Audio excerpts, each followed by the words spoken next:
কিন্তু জানি না কেন একমাত্র মানুষ যাকে দেখে আমার মনে হয় যে ও বোঝে, চোখেই বোঝে বা কথায় কখনো বোঝে, বাট তার shoot by God's grace definitely জীবনে কিছু ভালো করেছি বলে ওকে পেয়েছে। তিনি ওই জিনিসটা মানে ওই কি সুন্দর লাগছে ওটা তো চোখে চোখে ও বুঝে, এটা ফাইন না। ওইভাবে বিশেষ দিনে যে দিতে হবে তার কোনো মানে নেই। সারা জীবনই তো আমি ওকে গিফট দিচ্ছি, ও আমাকে গিফট দিচ্ছে। আলাদা করে ওই ভ্যালেন্টাইন্স ডে এর জন্য গিফট দেবো। আজ সরস্বতী পুজো, তার সঙ্গে ভ্যালেন্টাইন্স ডে। আমরা ঘুরতে ঘুরতে চলে এসেছি ভরত কলেজ অভিনয় স্কুলে। কেমন কাটছে আজকে দিন একবার জেনে নেব।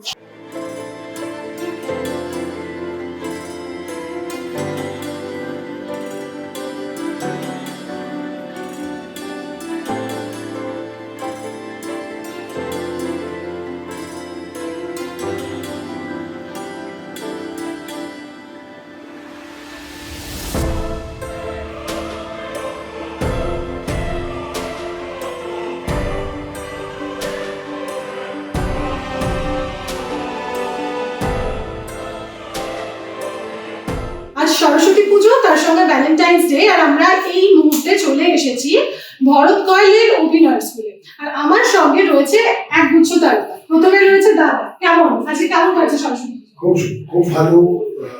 তাদের জন্য এবং আজকের দিনে বাঙালির জন্য স্পেশাল সরস্বতী পুজো ছাড়া ভ্যালেন্টাইন্স ডে আছে। সো আমাদের জন্য সত্যি স্পেশাল, কারণ এখানে এই একটা সময় হয় মানুষ বছর এখানে বন্ধ করতে পারে, ছাত্রছাত্রীদের সাথে বন্ধ করতে পারে। আমার এখানে মেন্টর বসে আছে, অনেকটা অবদান আছে। এখন হয়তো যেহেতু কাজের জায়গায় ব্যস্ত শো চলছে, ফলে এখন হয়তো সপ্তর্ষি অতটা সময় দিতে পারবে। কিন্তু একটা সময় আমি বলবো যে এই পুরো স্ট্রাকচারিং এর ব্যাকগ্রাউন্ড মানে আমার স্পাইন সপ্তর্ষি রায় এবং তপস্যা, এটা অনেক এদের অবদান আছে, যেটা আজীবন যতদিন আমার স্কুল থাকবে এদের একটা অবদান, যেটা আমি কোনোদিনই বলতে পারি। আমি চেষ্টা করি যাতে ওর সাথে রেগুলার বেসিস যখনই আমার মনে হয় ইজ লাইক আ ফ্যামিলি। সেই জায়গা থেকে সবসময় মনে হয় টু গো ব্যাক। সংগঠন করাটা একটা অন্য জিনিস। সে আর্টিস্ট সব কিছু দেখিয়ে দিয়েছে যতদিন ছিল, ফলে ওই কোয়ালিটি আছে। সেই কোয়ালিটি আমার মধ্যে নেই, সত্যি নেই, সেটা নেই। বাট এইটুকু আছে যে এই যে সময় আমরা পাই এখানে উই ক্যান বন্ডিংটা একটু বেশি হয়ে যায় আস্তে আস্তে। সো এটা খুব স্পেশাল। হ্যাঁ, মানে সারা বছর ধরে ছাত্রছাত্রীরা আসে এখানে, অভিনয় শেখে। তো আজকে সবাই মিলে আরো বেশি করে আনন্দ করে। তো আজকে জয়শ্রী কি সকাল থেকে নিজের হাতেই সমস্ত পুজোর গোছগাছ করা হচ্ছে? না, কিছুটা নিজের হাতে করেছি, কিছুটা বাড়িতেও অনেক কাজ থাকে। মানে মেয়ে ছোট, ওকে সামলাতে সামলাতেই অর্ধেকটা সময় কেটে যায়। মানে নিজে রেডি হবো না, ওকে রেডি করবো, তারপরে এখানে এসে পুজোর জোগাড় করেছি। তবে সবটা আমি একা করিনি, আমাদের আরো বাকি যারা এখানে আছে তারাই সবকিছু করেছে। আমরা দেখতে পাচ্ছি আজকে কিন্তু জয়শ্রী দি যেটা সেজেছে সেটা অসাধারণ লাগছে, মানে একদম চোখ ফেরানো যাচ্ছে। দাদা কি বলে দিয়েছে যে এরকম শাড়ি পরতে হবে? না, প্রথমে তোমাকে থ্যাংক ইউ বললে বলে, দ্বিতীয়ত দাদা কিছু বলে না। আমি বারবার দাদার কাছে যাই যে এই শাড়িটা পরবো, এই দুলটা পরবো, এই হারটা পরবো, মানে পারমিশনটা নিতে চাই। কারণ আমি নিজে ভাবি যে আমি ভাবি এটা যে আমার থেকে হয়তো পছন্দটা ভালো করতে পারি। সাজগোজের করে কমপ্লিমেন্ট তো নিশ্চয়ই দেয় দাদা। সেটা দাদাকে জিজ্ঞেস করো। হ্যাঁ, মানে আমি একটা কথা বলবো, যেটা পুরো পছন্দ করতে পারে দাদা, এটা তো বোঝাই যাচ্ছে, কারণ দাদা পছন্দ করেছে, এইটুকুই বলে। হ্যাঁ, তো কমপ্লিমেন্ট, মানে এত সুন্দর সেজেছে জয়শ্রী তাই। আমরা না মানে আমি জানি না, ও আমার চেয়ে অনেক বেশি প্র্যাকটিক্যাল, অনেক বেশি ইমোশনাল, ইরেশনাল, ইম্পালসিভ। এই তিনটে শব্দের মধ্যে কোনো শব্দ তুমি জয়শ্রীর সাথে অ্যাসোসিয়েট করতে পারো। কিন্তু জানি না কেন একমাত্র মানুষ যাকে দেখে আমার মনে হয় যে ও বোঝে, চোখেই বোঝে বা কথায় কখনো বোঝে, বাট তার shoot by God's grace definitely জীবনে কিছু ভালো করেছি বলে ওকে পেয়েছে এবং আমার পাশে আছে। আমার একটা সিদ্ধান্ত যে পুরো বাড়িটাকে সামনে আমার মেয়ে আমার ভরসা থাকে কোনো স্কুলে যেতে পারে, কারণ আমি ঘুমোতেই যাই 4টে সাড়ে 7টায় স্কুল।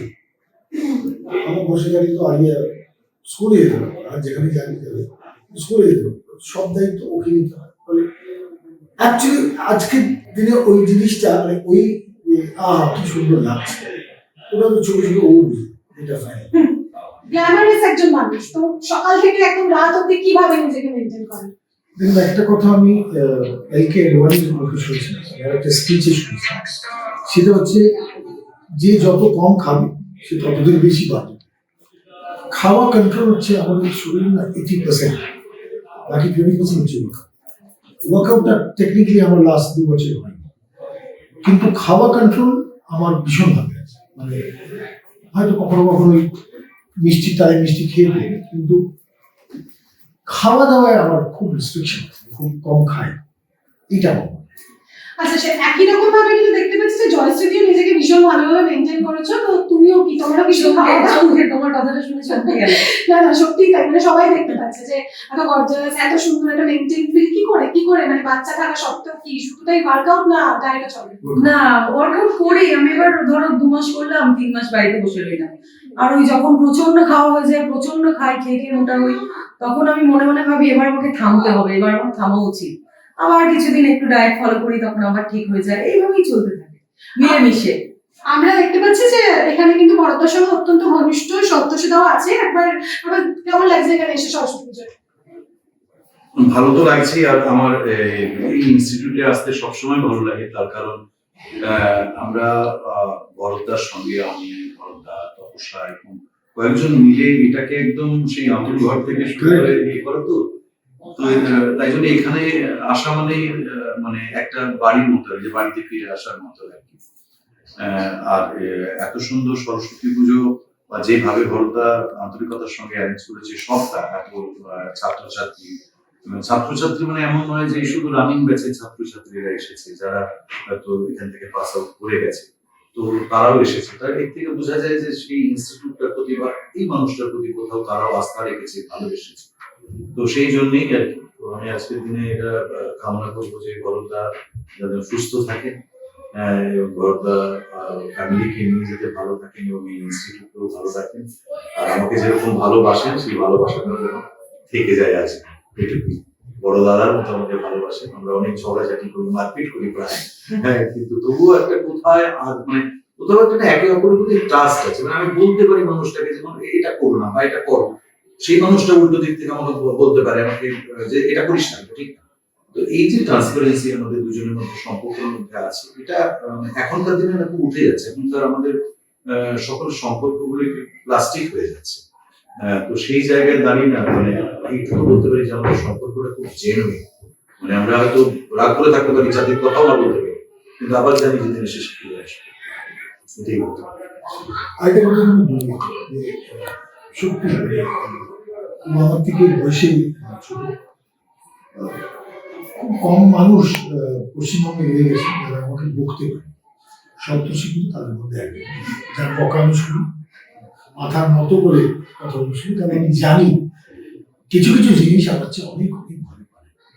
সেটা ঈর্ষা করে ভাবে মানুষদের এগিয়ে নিয়ে যাওয়া বা একসাথে সংগঠন চালানো হয়, সেটা হচ্ছে কেউ পারে। আমার খুব ডাউট আছে কেউ পারে।